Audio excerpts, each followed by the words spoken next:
Hello everyone, আসসালামু আলাইকুম। আমি এখন আছি যশোর জিকরগাছা থানা খলসি গ্রামে। আমি এখন আছি একটা বড় একটা আপেল কুল বড়ই বাগানে। দেখেন হাজারো বড়ই ধরছে, মনে হচ্ছে সব খেয়ে ফেলি, কিন্তু না, খাওয়া যাবে না তেমনই হালকা একটু করা এবং আবাদটি রয়েছে, কিন্তু কিছু কিছু বড়ই অনেকটা খাবারের উপযোগী হয়ে গেছে। ক্যামেরাটা একটু দেখেন। তো এই যে দেখেন একটা বড়ই, এটা মোটামুটি আমাদের বাজারে, আমাদের কোনাবাড়ি কাশিমপুর বাজারে 200 থেকে 250 টাকা কেজি।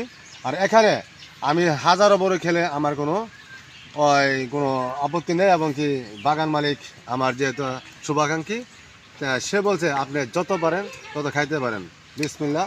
আমি একটা বড়ই গাছ থেকে, গাছের ডালা ঝুলে রয়েছে, সেখান থেকে আমি একটা বড়ই খাবো, আপনাদেরকে দেখাচ্ছি। ও শান্তি, একদম পিওর, কোনো মেডিসিন নেই, অস্থির একটা বড়ই, একদম রসে টপটপা। কিন্তু আপেল কুল মানেই আপেলের কালার।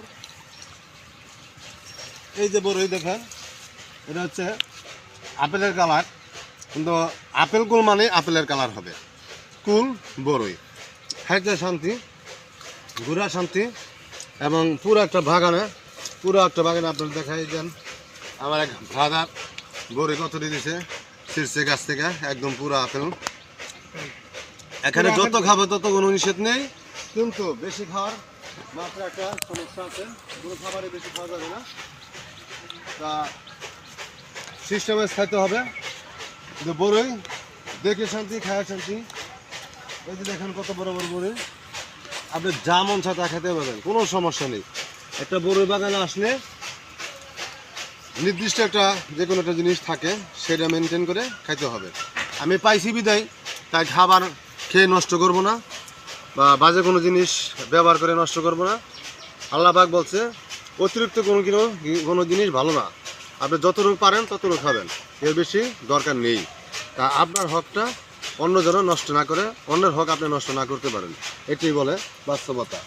তো দেখেন এই যে গাছের পরে কিন্তু পরে রয়েছে, যে পাখিকেও খাইতেছে, মালিক কিন্তু কিছু বলতে পারতেছে না, কারণ এটা হচ্ছে পাখির রিজিক। আল্লাহ তাআলা বলছে ফল পাখরা পাখি খাবে, মানুষ খাবে, এটাই নিয়ম।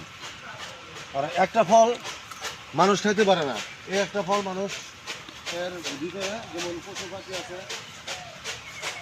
আরও অনেক কিছু আছে, তারা সবাই এই ফলটাকে খাইব। দেখেন এই যে সুন্দর, এবার ঠোকায় ঠোকায় ধরে রয়েছে। ও খালি বড়ই আর বড়ই, এটা হচ্ছে